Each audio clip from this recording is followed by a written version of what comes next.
사도행전 20장 17절로 21절의 말씀입니다. 다 찾으신 줄로 알고 우리 한 목소리로 17절의 말씀부터 읽습니다. 시작. 바울이 밀레도에서 사람을 에베소로 보내어 교회 장로들을 청하니 오매 그들에게 말하되 아시아에 들어온 첫날부터 지금까지 내가 항상 여러분 가운데서 어떻게 행하였는지를 여러분도 아는 바니 곧 모든 겸손과 눈물이며 유대인의 간계로 말미암아 당한 시험을 참고 주를 섬긴 것과 유익한 것은 무엇이든지 공중 앞에서나 각 집에서나 꺼리낌이 없이 여러분에게 전하여 가르치고 유대인과 헬라인들에게 하나님께 대한 회개와 우리 주 예수 그리스도께 대한 믿음을 증언한 것이라. 아멘.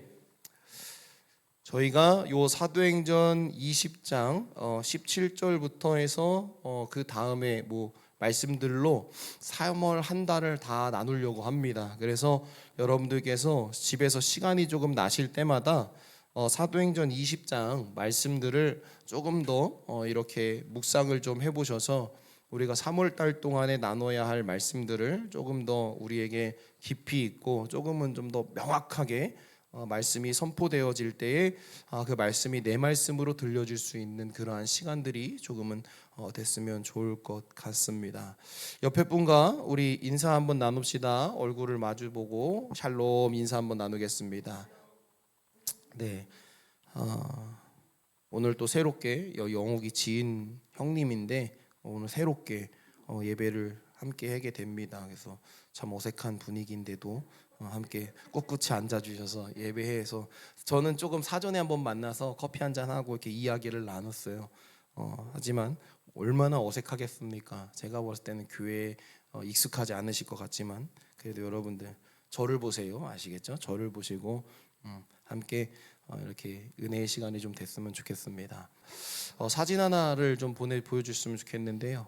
자, 이게 어디일 것 같아요? 이게 포천에 있는 한탄강 협곡입니다.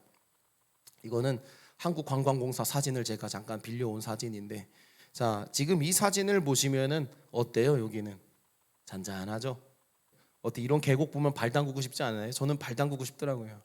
여기에 커피 한 잔, 차 한 잔 딱 들고 와가지고 바위에 걸터 앉아가지고 물소리 듣는 거 너무나 좋을 것 같아요. 이런 걸 또 좋아하는데 한번 그 얘기 하려고 했는데 참 성격도 급하셔, 그렇지?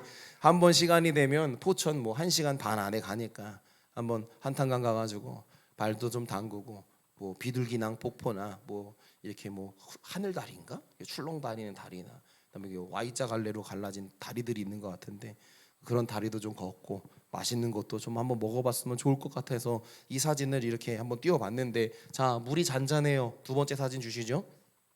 이렇게 잔잔한 협곡을 지나다 보니까 여기 있는 이젠 바위와 구불구불 거리는 또 요 위쪽을 보면은 또 이게 턱이 젖어 있는 곳이거든요. 그러한 이제 강을 보면서 거기서 유난히 강한 이 강물이 부서지는 소리가 들리기 시작하더라고요. 우리는 이렇게 물이 흐르는 소리나 부딪히는 강물 소리를 들으면서 아주 조용히 자연을 느끼면서 저마다 나름대로 저 힐링해요 라는 이야기들을 자주 해죠. 그렇죠? 앉아서 이 소리 들으면서 힐링을 합니다. 곱게 흐르는 강물은 그리 큰 소리가 나지 않고 잔잔한 소리가 나는 것 같아요. 그런데 그 곱게 가던 강물이 장애물을 만나거나 벽에 부딪히거나 아니면 한 칸 쿵 하고 떨어질 때는 유난히 소리가 크더라는 거예요.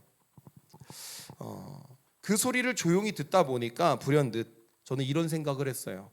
서로 자신의 의견을 외쳐대는 우리들의 소리 같구나. 잔잔한 것 같은데 뭐가 이렇게 장애물이 나면 부딪힐 때마다 쏴 소리 나는 게 꼭 우리들이 내 의견을 막 외치는 그러한 모습 같다라는 거예요. 교회가 세상 속에서 나아갈 때에 잔잔한 소리 또는 부서지는 소리가 납니다. 이 강물과 같이 교회는 교회 내에서 이러한 소리가 들릴 때 중요한 것은 깨어있는 영의 상태로 지금 나는 이 소리를 순리대로 받아들이며 목적을 잃지 않고 계속해서 흘러가야 한다라는 것에 대해서 집중을 해야 합니다. 자연은 자연적 치유가 가능합니다. 그런데 이 자연적 치유는 시간이 필요해요. 이 환경이 나한테 필요로 하는 시간들이 있어요. 너희가 우리의 환경을 더럽혀놨어. 근데 우리는 이거를 치유할 수 있는 능력은 있어. 근데 시간이 걸려. 그래서 그 시간을 우리에게 요구해요. 몇 년, 몇십 년. 그래서 자연적으로 우리의 환경은 스스로가 치유를 해 나갑니다. 그러한 모습을 보면서 교회도 마찬가지가 아닐까라는 생각을 해보게 됩니다. 너무 급하게, 너무 시대의 흐름을 강조하면서 자연 치유와 회복은 뒷전으로 생각하고 성장과 성공이라는 틀 안에 스스로 갇혀서 조급해하거나 아니면 불안해하는 것에서 벗어나 강물과 같이 마르지 않고 목적을 향해 끊임없이 흘러가야 함이 우리의 신앙의 길이 아닐까 하는 생각을 저는 이 강을 한번 이렇게 내려다보면서 그런 생각을 하게 되었습니다. 그러면서 이런 생각이 번뜩 나더라는 거예요. 주님께서 계획하신 사도 바울의 길이 강물이라면 고난은 강에 있는 바위와 장애물 아닐까 하는 생각. 그래서 많은 소리가 났고 많은 사람들이 막 거기서 요동이 쳐지지 않았을까. 그런데 사도 바울은 그 부딪히는 상황마다 주님이 넘어가게 하시고 지키게 하시고 견디게 하셔서 결국에는 흐르는 강물이 위에서 아래로 흐르듯이 저 아래까지 목적지에 다다르지는 않았을까. 그게 사도 바울의 사역 아니었을까. 그것이 교회가 나아가야 할 모습이 아닐까라는 생각을 가져보게 됩니다. 우리도 이제는 저 흘러가는 강을 이렇게 보면서 우리의 교회도 그러한 굳건함이 있었으면 좋겠습니다. 가다 보면은 많은 장애물이 있습니다. 많은 어려움이 있죠. 근데 흘러가야 하는 목적을 잃어버리지 않고 거기서 차단되거나 고인물이 되지 않도록 우리는 계속해서 주님이 흘러가라, 단지 거기서 오는 장애물도 넘어가라, 견뎌내라 하시는 그 말씀처럼 우리는 한번 그러한 신앙의 방향을 한번 생각해 보는 것도 아름답지 않을까라는 생각을 가져보게 되었습니다. 그러면서 오늘 이 말씀을 보면서 이러한 생각을 하게 됐어요. 오늘 본문의 주제가 뭐예요? 오늘 말씀의 주제가 작은 표본이라도 되어보자라는 거예요. 이게 오늘 뭔 방향성을 갖고 이야기하려고 하는가라고 생각이 되실 것 같은데 우리는 이 부분들을 한번 생각해 봐야 해요. 저는 사도 바울은 복음 선포의 표본이라고 말해도 과언이 아니다라고 말하고 싶어요. 사도 바울이 우리의 신앙의 표본이다라고 얘기해도 나는 이게 틀린 말이 아니다라고 생각이 돼요. 사도 바울이 세운 교회에서 보여준 때로는 갈등도 우리 교회들이 지금 이 세상 속에서 가지고 가야 할 표본의 한 모습이다라고 전 생각이 되고 거기서 승리하는 모습도 갈등도 다 교회에게는 정말로 우리에게 직접적으로 영향을 줄 수 있는 모습들이라고 저는 생각이 되면서 사도 바울이 쭉 흘러갔었던 모든 인생의 여정은 우리에게 있어서 정말로 신앙의 하나의 표본으로 삼아도 그렇게 무리가 되지 않겠다라는 생각을 갖게 되었습니다. 그러면서 오늘의 말씀을 보면서 우리도 명확하게 무언가 좀 남겨놔야 하지 않겠는가, 믿음의 유산을. 그런데 우리는 영적 흔적보다는 죄악의 흔적과 때로는 실수의 흔적과 때로는 분열의 흔적들을 많이 남겨놨죠. 그러면서 우리는 이런 생각을 또 해봐야 돼요. 우리는 무엇을 남길 수 있으며 무엇을 남겨왔는가. 제 자신에게 이 질문을 말씀을 준비하면서 이 질문을 저에게 던졌어요. 너는 무엇을 남길 수 있고 지금 무엇을 남겼냐. 이 질문을 여러분들에게도 한번 해봤으면 좋겠고 스스로가 그러한 질문에 대한 답들을 해나갔으면 좋겠습니다. 자, 우리는 교회를 다니는 사람이 아니라 예수 믿는 사람일 줄로 믿습니다. 그러니까는 여러분 교회 다녀요 라는 얘기보다 예수 믿어요 라는 얘기가 훨씬 더 고퀄리티의 이야기고 다 같은 의미라고 얘기하실 줄로 믿지만 저 예수 믿는 사람이에요가 좋지 저 권사예요 장로예요는 중요하지 않아요. 저 목사예요 뭐 전도사 이거 중요한 거 아니에요. 그렇죠? 사람들이 크리스찬이시구나. 저 예수 믿는 사람입니다. 그러면서 그 사람이 자꾸만 내 행색을 궁금해하면 그때 제가 목사예요, 제가 전도사예요, 뭐 장로예요, 권사예요, 집사 이렇게 얘기할 수 있는 거겠죠. 교회를 다니는 것과 여러분 예수를 믿는 것은 진짜 큰 차이가 나요. 여러분 교회 다니는 사람으로 끝나면 안 됩니다. 여러분들은 예수를 믿는, 명확하게 예수 믿는 사람으로 남아야 합니다. 한자가 나올 건데요. 이건 우듬지 표자고 근본 본자잖아요. 그래서 이게 합치면 무슨 자예요? 표본이에요. 자, 이 표자의 우듬지라는 의미는 잘 아시는 거겠죠. 나무의 꼭대기, 줄기, 그리고 꼭대기 정상, 높은 가지의 의미를 가지고 있고, 여기에 근본 본자를 더하면 그 의미는 본보기로 삼을 만한 것이라는 그런 사전적 의미를 갖고 있다고 합니다. 통계의 개념으로 이 표본을 보면은 여러 통계 자료를 포함하는 집단 속에서 그 일부를 이렇게 뽑아서 조사한 결과로서 본래 집단의 성질을 추측할 수 있는 통계 자료로도 쓸 때 표본이라는 단어를 쓴다고 합니다.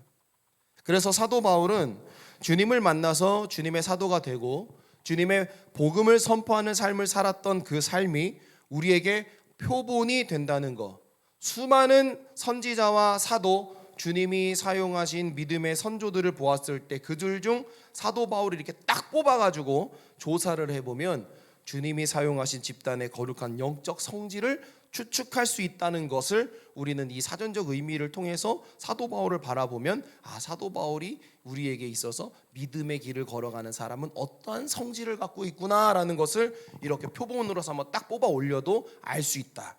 그래서 여기 계신 모든 분들이 누군가가 아무개를 딱 잡아서 뽑아서 조사를 해보니 예수 믿는 사람은 이러한 특성이 있구나, 예수 믿는 사람들에게는 이러한 영적 성질이 있구나, 예수 믿는 사람에게는 예수 그리스도가 살아있구나 라는 것이 여러분 특징적인 모습으로 고백되어지기를 주님의 이름으로 간절히 소망을 합니다. 이 땅에 우리가 그리스도의 온전한 표본이 되기를 원합니다. 이 땅 위에 주님이 세우셨던 수많은 사도와 제자들 중에서 사도 바울을 뽑아서 그를 조사하면 거룩한 성질이 나온다고 했잖아요. 그러면서 제 자신에게 그런 질문을 던져보는 거예요. 야, 세상이 너를 딱 뽑아 들으면 너는 뭐 올 것 같냐? 넌 뭘 것 같냐? 라는 질문. 답을 못 하겠더라고요.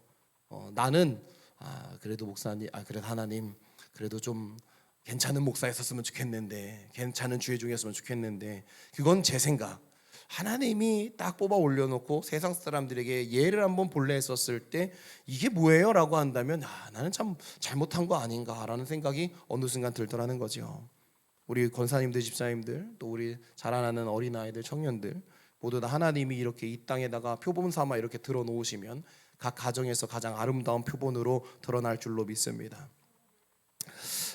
그러면서 이런 생각을 해봐요. 그러면 한번 제대로 된 표본이 좀 되어야 되지 않겠는가, 나는 제대로 된 표본으로 조금 살아봐야 하지 않겠는가라는 생각을 가져보면서 마음속에 하나님이 세우신 이 땅 위에 좀 괜찮은 표본으로 되어야 하겠구나라는 사명의식이 우리의 마음속에 자리 잡기를 주님의 이름으로 간절히 소망을 해봅니다. 자, 우리의 표본이 된 사도 바울이 당당하게 자신의 삶을 이야기할 수 있었던 이유는 무엇인지를 한번 생각해 봤으면 좋겠어요. 여러분, 오늘 말씀을 보니까 사도 바울이 자기를 이렇게 고백을 해요. 18절, 19절, 20절 말씀을 보면 우리가 잘 알고 있듯이 한번 오매부터 읽어볼까요? 18절 시작. 오매 그들에게 말하되 아시아에 들어온 첫날부터 지금까지 내가 항상 여러분 가운데서 어떻게 행하였는지를 여러분도 아는 바니 곧 모든 겸손과 눈물이며 유대인의 관계로 말미암아 당한 시험을 참고 주를 섬긴 것과 유익한 것은 무엇이든지 공중 앞에서나 각 집에서나 꺼리낌이 없이 여러분에게 전하여 가르치고. 아멘. 자, 사도 바울이 이렇게 당당하게 자신의 삶을 이야기할 수 있었던 배경은 뭘까? 그가 어떻게 그렇게 자기의 이름으로 자기의 신앙을, 너 내 신앙 알잖아, 내가 이렇게 산 거 봤지, 이렇게 이야기할 정도로 살려면 어떻게 살아야 할까? 근데 우리는 사도 바울처럼 못 살면서 이런 말 참 잘하잖아요. 봐봐, 너 아빠의 믿음 봤지? 이러면서, 너 엄마가 어떻게 신앙생활 하는지 봤지? 막 이러면서. 근데 봤지라고 얘기해도 애들이 감동이 없어요. 봤지 얘기해도 남편과 아내가 감동이 없어요. 왜 그래요? 그래, 잠깐은 봤지, 근데 지금은 옛날하고 뭐가 다른데? 라고 반문을 하면 할 말이 없는 거 아닙니까? 다시 말해, 우리는 사도 바울과 같이 영적 지속성이 없어서 자꾸만 그 지속성이 너무 짧다라는 것이었죠. 그런데 오늘 말씀을 보면서 사도 바울이 이렇게 당당하게 자신의 삶을 이야기할 수 있는 것이 약 한 5가지로 저는 정리가 되더라는 거예요. 첫 번째는 많은 겸손과 눈물로 주님을 섬겼다라는 거예요. 많은 겸손과 눈물로. 이 겸손과 눈물이 뭐였겠어요? 다메섹 도상에서 주님을 만날 때 그러면서 하나님이 나를 만져주시고 그 만져주심을 통해서 1차 전도여행, 2차 전도여행을 시행하면서 거기서 많은 교회를 세우고 많은 사람을 만나고 주님의 예비하심을 보면서 나의 연약함을 인정하고 내가 점점 낮아지고 눈물로 그때그때마다 주님께 매달렸었던 그 모습들. 그래서 각 교회를 세울 때마다 거기서 주님이 나를 통해 부족하지만 나를 이렇게 세우셨고 주님이 이러한 연약한 나를 통해 주님이 이렇게 해주셨으니 하나님의 은혜가 얼마나 크고 한량하냐. 그러면서 한량없는 사랑, 주님의 은혜 생각하면서 눈물로 그들과 부르짖으며 기도했었던 그 눈물을 보지 않았느냐라는 얘기를 하는 거 아니겠어요? 그래서 우리에게는 그러한 눈물, 그러한 겸손, 그러한 만남 이게 필요하다라는 것을 이야기하고 있죠. 그래서 음모로 인한 많은 사람들이 사도 바울을 이제 믿음으로 막 나가다 보니까 얼마나 저 유대인들이 봤었을 때, 유대교 사람들이 봤었을 때 사도 바울이 미워요. 그러니까 어떻게 해야 되겠어요? 여러분, 가장 빠르게 해결할 수 있는 방법은 뭐예요? 죽이는 거잖아요. 그렇죠? 가장 빠른 건 죽이는 거예요. 그래서 옛날에 우리 역사를 보면은 자기하고 정장 싸움을 할 때 잘 이게 안 돼. 그럼 여러분 어떻게 해요? 뭐 여러 가지 빌미를 삼아서 이를 죽여야 되잖아. 얘를 죽이면은 원한이 될 것 같으니까 아빠 죽이고 아들 죽이고, 그렇죠? 이 또 있으면은 큰 아빠 죽이고 작은 아빠 죽이고. 그래서 모든 집안을 다 죽여야 돼요. 그래서 결국 자기들 거를 유지하는. 그래서 음모로 모든 거를 죽이고 살리고. 결국 그러한 일들을 해왔다라는 거예요. 불편하니까. 그러니까 사도 바울도 그러한 음모에 노출되는 사람이었죠. 온갖 시련을 겪을 수밖에 없었어요. 그런데 사도 바울이 당당할 수 있었던 거는 그 음모와 시련 속에서도 흔들리지 않았더라. 주님, 왜 가는 곳마다 주님이 꽃길을 열어주실 줄 알고 난 이 길을 왔는데 왜 가는 곳곳마다 나를 죽이려고 저렇게 달려들고, 왜 가는 곳곳마다 주님 나에게 그렇게 불만을 품고, 주님 하나님이 가라 하신 길을 갔는데 왜 이게 고단합니까? 라고 이야기할 수도 있지만 사도 바울은 그 온갖 시련이 다 주님이 상황마다 자신들을 다스리시고 깨우치시는 은혜로 여겼기 때문에 사도 바울은 당당하게 그 삶에서 마주했었던 음모를 통한 시련들을 성도들에게 이야기하면서 보아라, 그 온갖 시련 속에서도 나는 주님을 원망하지 않았고 그 시련을 은혜 안에서 견뎠다. 너희들이 봤지 않느냐? 이렇게 이야기할 수 있었지 않았을까? 또 세 번째로는 영적으로 유익한 것이면 때와 장소를 가리지 않았다라는 거예요. 여러분, 우리는 때와 장소를 참 많이 가리고 있잖아요. 그렇죠? 이 시대에 존재하고 있는 신앙인들과 교회는 때와 장소를 참 많이 가려요. 그런데 이 영적으로 유익한 것이라면 그렇게 때와 장소, 신분 모든 것을 그렇게 따지지 않았다라는 거예요. 사도 바울은. 왜 우리는 여기서 자유롭지 못할까? 라는 이야기를 생각해 보는데 사도 바울은 자유로웠다라는 거예요. 그러니 당연히 하나님이 일을 하실 때마다 사도 바울은 걸리는 게 없을 거 아니겠어요? 이것 때문에 이게 아니고 이게 안 돼서 못하고 저게 안 돼서 못하고 그냥 해야 된다면 하는 자. 그런 모습을 보면서 참 많은 도전을 받는데 그렇게 행할 때에 당당할 수 있겠구나. 네 번째로는 유대인이나 그리스도인이나 차별하지 않고 동일하게 대한 그의 마음. 우리에게는 차별의 의식이 있잖아요. 없다고 생각하지만 우리에게 차별의 의식이 있잖아요. 자꾸만. 여러분, 고르면 안 돼요. 어떻게 교회가 고를 수가 있겠어요? 골라서는 안 돼요. 요즘 시대는 말은 다 사랑한다고 하지만 다 골라요. 어느 정도 골라내요. 어느 정도 편한 걸 찾아가요. 왜? 이 앞에 있는 사람이 인본주의적인 기준으로 보니까. 그런데 고르면 안 돼요. 여러분, 정확한 사실은 고르면 그건 끝난 거예요. 우리가 골라 먹기를 시작한다? 이미 여러분 우리의 신앙은 편협한 거예요. 고르면 안 돼요. 혹이나 우리가 예배를 드리고 있는데 저 문을 열고 들어오는데 노숙자가 앉아서 예배를 드려도 여러분 우리는 거기서 저 사람들을 쟤 왜 왔어? 이럴 필요 없어요. 주님이 오늘 우리에게 그 보내주신 그 사람을 볼 때 우리는 깨달아야 돼요. 저 냄새가 혹 내 영적 냄새는 아닐까? 그래서 저에게 도와달라는 손길이 올 때마다 저는 내치지를 못하겠더라고요. 얘가 나 거짓말 치는 거 뻔히 알아요. 여러분, 제가 설교 때도 작년에 이야기했죠. 젊은 청년애 같이 신분증 보내가지고 저한테 이렇게 도와달라고. 여러분, 저는 너 거짓말하면 안 돼, 너 거짓말하면 혼나, 이런 얘기도 다 해줬어요. 이거 우리 교회의 피와 같은 헌금과 헌신의 손길로 널 도우는 거야. 이렇게 얘기도 해줬어요. 알겠대요. 결국에는 저 뒤통수 쳤어요. 다 내어줬죠. 많이 도와줬어요. 그런데도 한편으로 그랬어요. 하나님, 거짓말 치면 이건 답 없지만 어쨌든 이 나에게 교회를 찾아, 목사를 찾아, 신앙인을 찾아 돕기를 원했다면 하나님 이거 그냥 해야 할 일이라 생각하고 주님 합니다. 밑빠진 독이라고 생각하고 붙습니다. 이 다음은 주님이 책임져 주시기를 바랍니다 하고 권사님들이 도와주시는 거, 또 교회에 있는 재정으로 해서 도왔는데 결국에는 속된 말로 튀었어요. 먹고 땡. 어디 가서 잘 살기를 소망해요. 저에게 전화가 왔어요. 한참 있다가 모르는 것처럼 전화하더라고요. 그래서 제가 전화번호랑 다 저장해놨거든요. 그 친구에게 얘기했어요. 이렇게 거짓말을 하면 안 된다. 그러면 난 너에게 도와줄 의미가 없다고 생각했다. 그래서 내가 분명히 얘기하지 않았냐. 거짓말하지 말아라. 차라리 현실적인 이야기를 하면 방법을 같이 찾았을 텐데 너가 자꾸만 모르는 척, 처음 전화하는 척, 전화번호까지 바꾸고 나에게 전화한다는 건 이건 이미 의미가 퇴색됐다. 그러니 내가 안 이 순간부터는 너를 위해서 내가 돕지 않으리. 근데 너가 순수했다면 우리는 끝까지 책임졌을 거다라고 얘기해서 마무리 쳐버렸거든요. 여러분, 순수하고 온전한 형태를 갖고 도와달라고 할 때는 우린 다 도와줄 수 있잖아요. 근데 안 도와주는 사람들도 있어요. 왜 자꾸 찾아올 것 같으니까. 자꾸 찾아와도 괜찮아요. 냄새가 나도 괜찮아요. 근데 중요한 것은 그들이 필요할 때 손을 내밀어 줄 수는 있느냐. 그가 저를 울린 마을은 딱 하나였어요. 많은 교회를 전화했는데 다 전화를 받자마자 끊어버렸습니다. 근데 목사님은 제 전화를 10분이고 20분이고 들어주시니 목사님은 다르신 것 같습니다. 제가 휙 넘어갔어. 이놈이 나를 다르게 보는구나. 이놈이 우리 교회를 다르게 보는구나.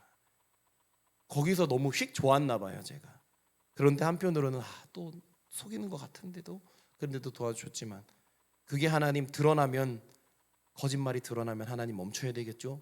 이렇게 생각하고 드러나지 않기를 원했어요. 근데 드러나 버리더라고요. 결국 그 거짓이. 그런데요. 그 사람이 제가 얘기했어요. 우리 교회를 찾아와라. 너 수원에 산다 했지? 그럼 거기서 우리 교회를 찾아와라. 네가 우리 교회를 찾아와서 함께 예배하고 식사를 나눌 때 네가 여태껏 나를 속였던 것도 용서할 수 있다. 그러니 찾아와서 얼굴을 마주하자. 안 오더라고요. 오면 받아줄 거예요. 저는. 그 사람이 우리 교회 찾아와서 저기 앉아서 얼굴이 빨개서 모자를 빡 눌러쓰고 있으면 얼굴도 다 아는데 오면 저는 용서할 거예요. 그래 같이 밥을 먹을 거예요. 그래 같이 그와 함께 또 시간을 보낼 거예요. 왜? 하나님이 또 회복해서 보내주시면 나를 용서해 주신 은혜가 있는데 그 사람을 그때 너 가 이럴 수는 없잖아요. 또 안아줘야 되겠죠. 사도 바울은 그랬던 것 같아요. 자기를 죽이려고 하는 무리에게도 항상 차별하지 않고 동일한 불쌍한 영혼으로 바라봤다라는 거. 그게 우리가 이 세상에서 사도 바울이 주는 메시지를 통해 조금 다른 길을 걸어가야 하지 않을까. 그래야 사도 바울처럼 좀 당당할 수 있지 않을까. 마지막으로 모든 사람들을 동일하게 대하며 그들에게 회개하고 주님을 영접하고 돌아와야 함을 증거했다라는 거. 어디서나 주님의 메시지를 들고 주님께로 돌아와야 한다라는 거. 너의 죄의 문제를 해결해야 한다는 것을 외칠 수 있는 그 용기가 있었던 그러한 모습 때문에 사도 바울은 표본이 되었고 사도 바울은 당당하게 자신의 삶을 이야기할 수 있는 신앙을 살았다라고 이 성경은 이야기해주고 있잖아요. 그런데 여러분, 우리는 때로는 당당하지 못하죠. 그것은 우리의 부족함을 내 스스로 너무 잘 알기 때문에 당당하지 못한 거예요. 아이들이 엄마 앞에서 잘못을 했었을 때 너 진짜 잘못한 거 없어? 했는데 아이들이요 정말로 연극을 하는 게 아닌 이상 아이들이 엄마의 눈을 잘 보면 엄마 진짜 저는 안 했어요 라고 아이가 눈 속에서 진실을 이야기할 때 우리는 그때만큼은 아이의 눈을 믿죠. 근데 조금 영악한 애들은요 그걸 연기를 하더라고요. 막 울어. 근데 막 억울해서 우는 애들 있잖아요. 막 억울해서 우는 애들. 근데 걔네들은 이렇게 경험해 보니까 뻥이 좀 많아. 울면서 아니라고요 막 이렇게 우는 애들 보잖아요. 그럼 좀 뻥이 심해. 감정적으로 좀 이런 끌어올림을 할 줄 아는 애들이 잘 울어요. 제가 아이들을 많이 저희 집에서 이렇게 키워냈잖아요. 그러면 이제 애들이 거짓말을 해요. 그럼 이제 거짓말 선별을 해야 되잖아요. 그럼 딱 앉아. 딱 쪼르륵 앉혀놔요. 앉아. 그러면 애들이 이제 무릎 꿇고 딱 앉죠. 한 명씩 1대1로 물어요. 지금이 마지막 기회야, 애들아. 그때 전도사였으니까 전도사님한테 진실만 이야기하면 뭔 짓을 해도 여기서 다 용서가 되고 기회가 있다. 근데 여기서 끝까지 아니다라고 이야기하면 너는 용서받을 자격이 없어. 오늘로써 짐 싸서 가야 돼. 이렇게 아이들에게 얘기하잖아요. 근데도 이렇게 짐 싸서 가야 되라고 엄포를 놨는데도 울면서 아니라고 발버둥을 쳐요. 얘만 거짓말이야. 나머지는요, 죄송합니다 전도사님 하면서 눈빛 속에서 이미 자기가 죄인인 것 마냥 나는 이제 다 죽었습니다. 목사 전사님 알아서 하시지요라는 그 나에게 생명을 맡긴 눈빛들인데 얘는 그 눈빛이 아니 그냥 울어. 막 표현을 해요. 제가요 어떻게 했는데요 막 이러면서. 근데 얘만 거짓말이에요. 몇 번이든 반복이 되는 아이들이더라고요. 그때 깨달았어요. 야, 눈물에 속지 말자. 눈물의 호소에 속지 말자. 진짜 눈 안에서의 나오는 그 진심을 볼 수 있는 게 참 그게 능력이겠구나. 그때 경험해봤던 것 같아요. 당당하지 못하니까 눈을 못 쳐다보더라고요. 근데 어떤 친구 중에 한 명은 이랬어요. 정말 큰 잘못을 했어요. 친구의 돈도 뺏었고 그리고 담배도 피고 학교도 안 가고 여러 가지로 사고를 많이 쳤어요. 근데 이 친구에게 기회를 줬는데 이 친구가 무릎을 꿇는 상태에서 하나하나 토해냅니다. 하나하나 토해내요. 막 열이 막 받더라고요. 막 내가 얘한테 놀아놨다고 생각하니까요. 막 그냥 앞에 있는 거 발로 차고 싶더라고요. 근데 꾹 참고 들었어요. 듣다 보니까 이 아이가 그제서야 자신의 잘못을 인정하고 자신이 그렇게 부족했다는 걸 얘기하면서 깨우쳐 나가요. 근데 여러분 이게 완벽한 변화를 갖고 올 것 같지만 또 사람에게 그 살 수 있는 기회와 때로는 이 정욕적인 마음이 들어가니까 또 그렇게 돼요. 그걸 보면서 깨달았어요. 저는 그 아이들을 이렇게 같이 살면서 야, 나도 얘네들이랑 똑같을 수 있을 거다. 그러니까 너무 뭐라는 하지 말자. 내가 얘네들보다 더 냄새 날 것 같으니까 뭐 너무 뭐라는 하지 말자. 여러분 우리는 주님이 우리를 세워놓을 때 주님의 눈을 바라볼 수 있는, 주님의 눈을 이렇게 바라볼 수 있는, 주님 좋았어요 라고 얘기할 수 있는 그러한 우리들이 됐으면 좋겠어요. 그게 당당함 아닙니까? 근데 주님이 봤는데 예 주님 저 왔는데요 어디 저요 하고 딱 이렇게 하는 그러한 상태는 아니어야 되지 않을까라는 생각이 들어요. 다음으로 이런 생각을 좀 해봤으면 좋겠어요. 우리는 나름대로 당당하게 자신의 신앙을 이야기하지만 왜 그 이야기에는 힘이 없고 능력이 부족해 보이는 것인가? 이것도 한번 생각을 해봐야 되지 않을까 그래요. 우리에게 질문을 던져보면 나는 무엇을 보였는가라는 질문이에요. 어떤 것을 여러분 보여주시고 계십니까? 여러분들의 삶을 갖고 우리가 가정 안에서나 우리의 삶의 터전에서나 관계 속에 무엇을 보여주고 있습니까? 우리는 주어진 상황마다 기분과 감정에 따라 변하는 나의 기준과 우선순위만을 보였고 타협을 보여주었습니다. 우리는 주님이 나에게 주신 은혜라고 생각하며 고백을 했는데 내 이야기를 들은 이들이 반문을 합니다. 너는 네가 말한 대로 하지 않았잖아. 우리는 이러한 소리를 들으면서 말문이 턱 막힙니다. 그러니 내 삶이 저들에게 도전이 되지 못하고 귀감이 되기는 더욱 어렵고 닮아가고 싶은 마음은 점점 희미해집니다. 그런데 아직도 우리는 나의 신앙의 의의를 내 입술로 말하기를 좋아하고 이러한 영적인 문제에 대해서 별다른 생각을 가지지를 않습니다. 이것이 영적 연약함을 보여주고 있는 우리의 현실적인 모습입니다. 여기에 대해 우리는 고민을 잘 안 합니다. 막 감정에 치우쳐 내 은혜 얘기할 때 감정에 치우쳐 이야기인 이야기가 내 삶 속에 진짜 열매로 드러나지도 않음에도 불구하고 우리는 감정에 치우쳐 막 내 이야기를 하죠. 근데 그 이야기를 할 때는 시원하죠. 근데 되돌아보십시오.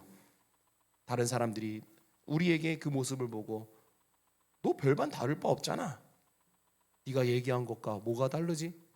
이렇게 얘기한다면 결국 우리의 상태는 부족한 상태라는 것을 이야기해주고 있는 거죠. 여기에 모인 저를 포함한 모두가 이러한 현실 속에 지금 나아가고 있는 것은 아닙니까? 그러니 우리는 단련이 필요하다라는 겁니다. 이제 우리는 사소하고 아주 사소하고 작은 것, 이 작은 것들 속에서 우리는 거룩한 표본을 만들어낼 수 있어야 합니다. 그리고 만들어내야 할 줄로 믿습니다. 아주 사소한 작은 상황과 일에 대해서 과정과 결단의 부분, 이러한 부분부터 다듬어 나가시기를 바랍니다. 생각이 나는 것부터 아주 차근차근히 문제를 인식하고 좋은 방향으로 방향을 세워보고, 그리고 구체적인 수정사항을 생각해보고 삶에서 실천하는 과정을 한번 실천해 나아가 보실 수 있기를 바랍니다. 다 실수가 많을 겁니다. 그러기 때문에 다 동일한 위치니까 나는 빨리 회복을 해봐야지라고 생각하신 분들은 스스로 빨리 찾아가 보시기를 바라요. 분명히 작심삼일에 얼마 가지 않아 또 반복적으로 문제가 드러날 거예요. 당연해요. 그런데 여러분 괜찮습니다. 그것은 인간이기 때문에 그런 겁니다. 우리는 이때를 놓쳐서는 안 됩니다. 이렇게 반복적으로 넘어지고 딱 주님 앞에 나아갔다가 또 넘어질 때 우리는 왜 나는 안 되지가 아니라 그때가 기회예요. 어떠한 기회? 내가 주님께 부르짖어야 할 때, 누구를 갖고? 나를 갖고. 해보니까 내가 안 되는 걸 너무 잘하잖아요. 해보니까 주님, 내가 너무나 연약하오니 작심삼일이요 금방 옛 모습으로 돌아가오니 그 과정 속에서 나를 깨워주세요. 나에게 새 힘을 더해주세요. 분명히 하나님 앞에 약속했는데 3일 지나니까 주님 또 돌아가잖아요. 나를 도와주세요. 이게 바로 나를 위한 기도 아닙니까? 나를 위한 기도가 된 후엔 우리는 다른 이들을 위한 기도도 해야 합니다. 주님, 저들을 위해 기도해 주세요. 주님, 우리 아이를 위해 기도해 주세요. 도와주세요. 우리 아이가 나와 약속을 했습니다. 3일은 해보고 있는데 4일째 5일째 아이들이 못해요. 주님, 제가 보여줄 수 있는 모습이 부족하네요. 그러니 우리 아이들이 회복될 수 있도록 하나님이 우리 아이를 붙잡아 주세요. 그리고 저를 붙잡아 주세요. 저와 나와 내 자녀를 위해 함께 기도할 수 있는 길이 열려지지 않습니까? 실패를 통해 기도의 길이 열려지는 거니까. 여러분, 실패 너무 두려워하지 마십시오. 사도 바울은 이러한 자신의 고백을 통해 깨어있는 에베소 영혼들이 자신이 달려온 신앙의 모습을 통해서 살아계신 주님을 잊지 않고 도전받고 의심을 품지 않는 항상 견고한 영적 상태이기를 원했어요. 사도 바울은. 그래서 내 신앙 내가 걸어온 길을 너희도 봤잖아. 우리도 그랬으면 좋겠어요. 사도 바울이 우리에게 그걸 말하고 있는 것 같아요. 말씀을 묵상하면서 저도 사도 바울이 지금 그때의 간절한 견고함이 우리 품어주는 교회 영혼들에게 전달되어지는 것을 원하고 있는 것은 아닐까. 그래서 사도행전 20장이 오늘의 이 밀레도로 가고 있는 과정 가운데, 그래서 에베소에 있는 자들에게 이러한 일을 하는 것이 꼭 우리에게 하는 이야기가 아닐까, 그러한 생각을 가져보면서 오늘의 말씀을 갖고 한 주간 묵상을 하게 됐습니다. 우리는 이러한 모습을 닮아갈 수 있기를 바라고, 사랑하는 성도 여러분, 작은 표본, 이것은 온전히 성령을 체험한 이들이 사명감으로 지켜나가야 할 모습이라는 것입니다. 그래서 우리는 아주 작은 표본 하나를 아주 바르게 세워나가기 위해서 정말로 거룩하게 주님의 길로 나아갈 수 있는 믿음의 백성들이 되시기를 주님의 이름으로 간절히 소망합니다.